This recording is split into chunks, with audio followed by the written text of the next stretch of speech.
Welcome once again. So in this video we will see how beam particle can be created. Well, here there are three examples.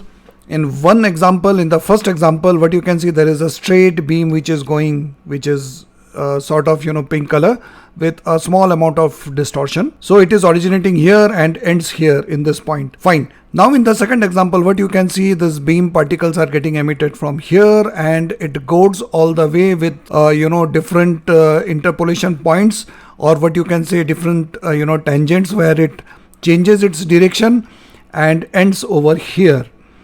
And in the third example, where you can see there is a beam, again more or less the same type, just that instead of being curved, it is straight line.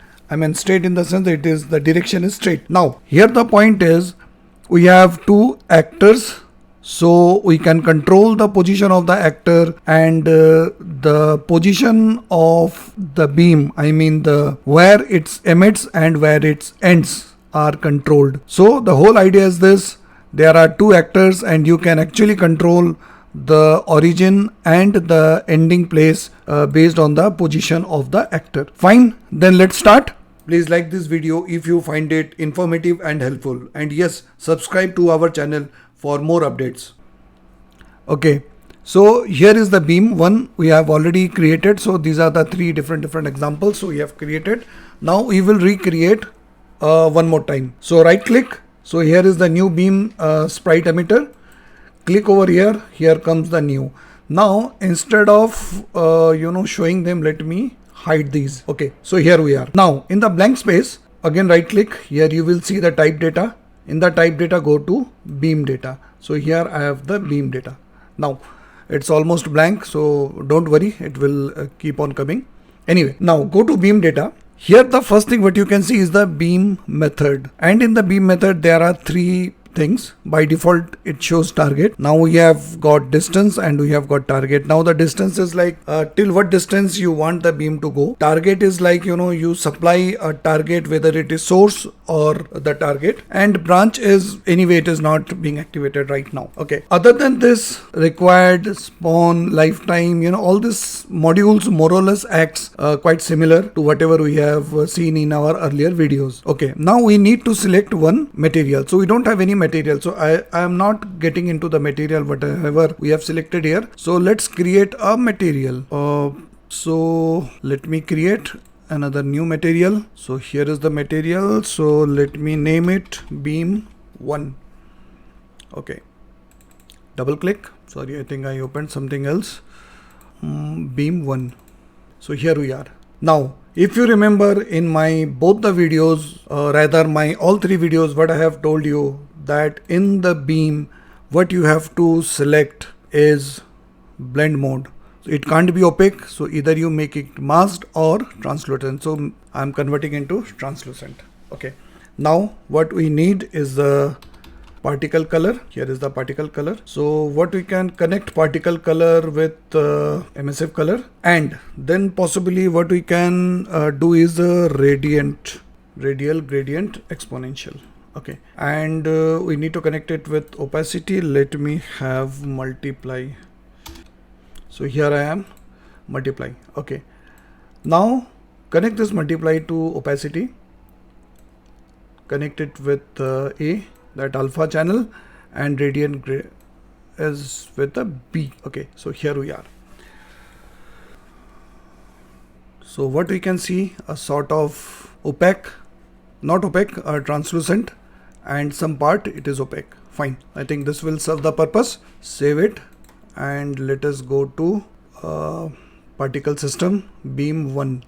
Okay, now in the particle say beam 1. So here we are. Okay,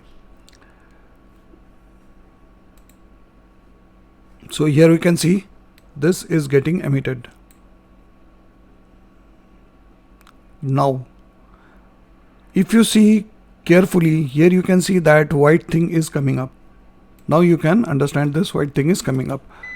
Okay, now let us control the, let me close this. Okay, now let us control the lifetime.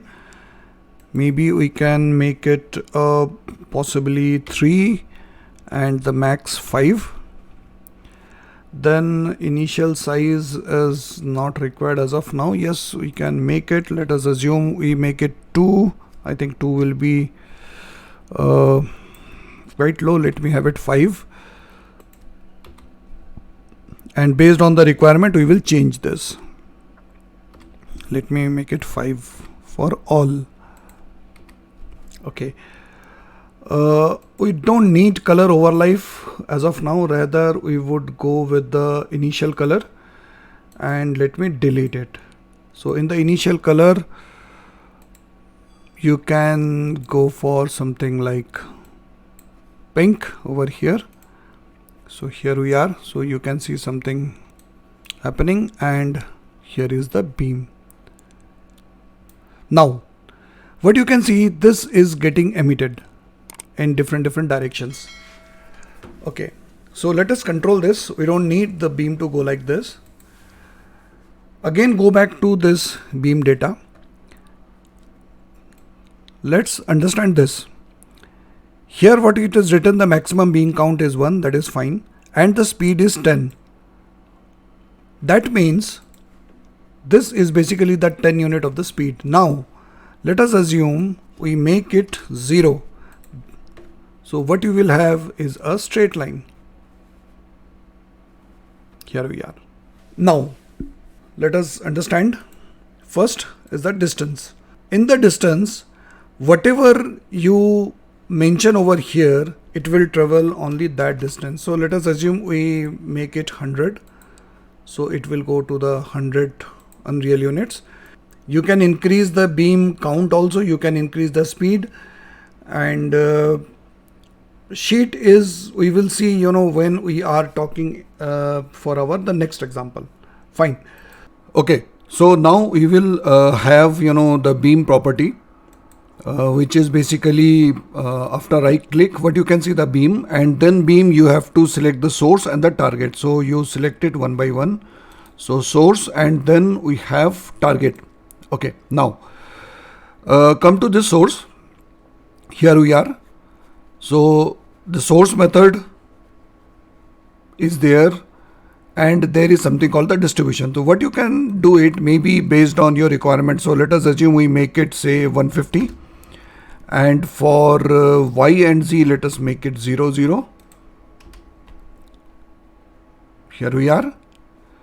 And for target, so let us do the same, possibly minus 150, y be 0 and z be 0. So after modifying the source, so what we have to come down is the basically we need to modify the tangent. Now the source tangent mode, make it as a user set, and we need in the z axis we need various tangents, possibly here, here, here, here, and here. So let me put one tangent constant as 50. So you can see there is a bit change. And for target also do the same thing. Mode, convert it into user set, and z let us make it minus 50. So here we are. So what we get is a curve. Now here you can see there is a straight line, again straight line. This also you can control with the use of interpolation point. Now we have 10 interpolation point. More you increase the interpolation point, it becomes more circular, and you reduce the interpolation point, it becomes a sort of polygon.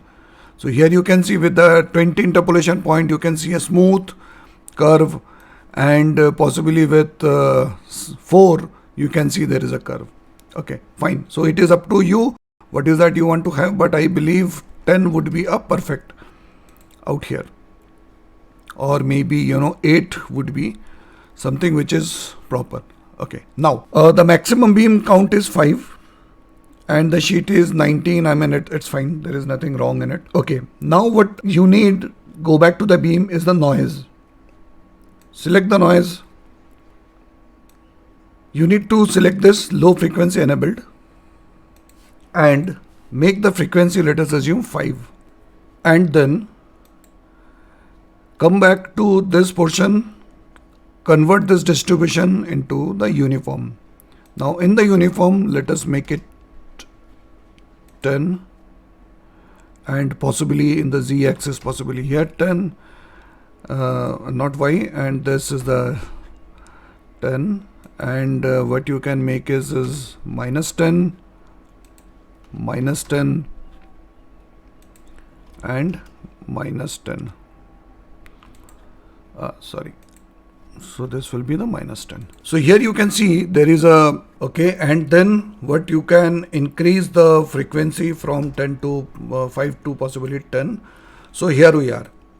So what you can see is, okay, so one more adjustment what you can do is, instead of maximum beam 5, you can make it say 2, so that it is still visible.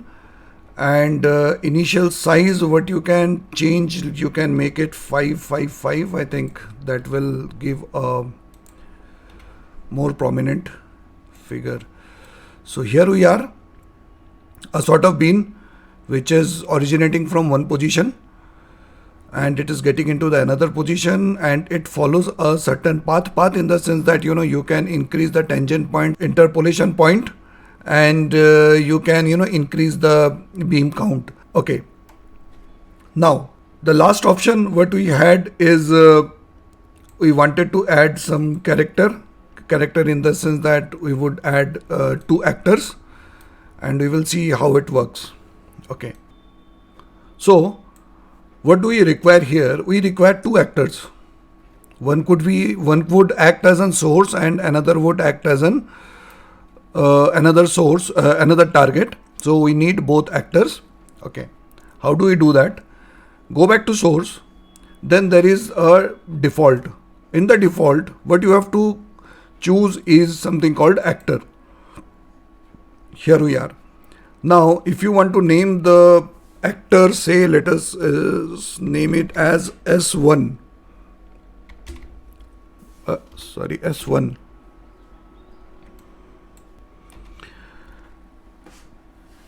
Here we are.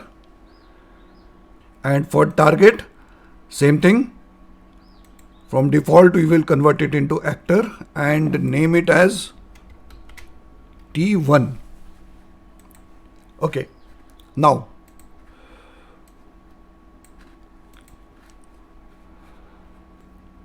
select this beam, and in the detail,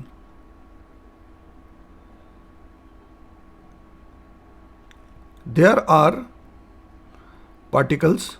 We have already selected beam 1, and there are instance parameters. So it is already being selected because I have already used it. So what I can do is, for time being, okay, so let me hide this. Fine. Now in the detail factor, what you have is the instance parameter where you can add the array, although the array is added here. So in the name source, parameter is the actor, and what is the actor that you have to select. How you can do it? Since it is already selected, so you can add any actor whatever you think. So let me add some actor out here. Say let us assume I take this sphere and I copy it. Okay, now going back to this particle, go back to this portion. Here there is a dropper. What is written as the pick actor from the scene? You click it and you select it. Then name actor, name is the target, parameter is the actor, and again actor, select another. So after selecting this, so we have to change the name. Now why name? Because if you go back to the beam 1, here we have written the source name is the S1. So we have to change the source name as S1. Here we are. And the same thing for target, We named it as T1. So we name it as a T1. So why it is not coming T1? Let me check. Target. Okay. So name is T1.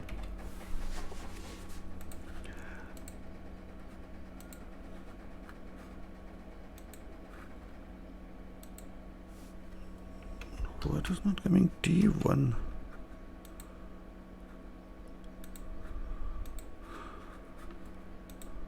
Yes, I think it should work. Now, here we are. Now, if you want to change the position also, this beam will follow wherever you take it.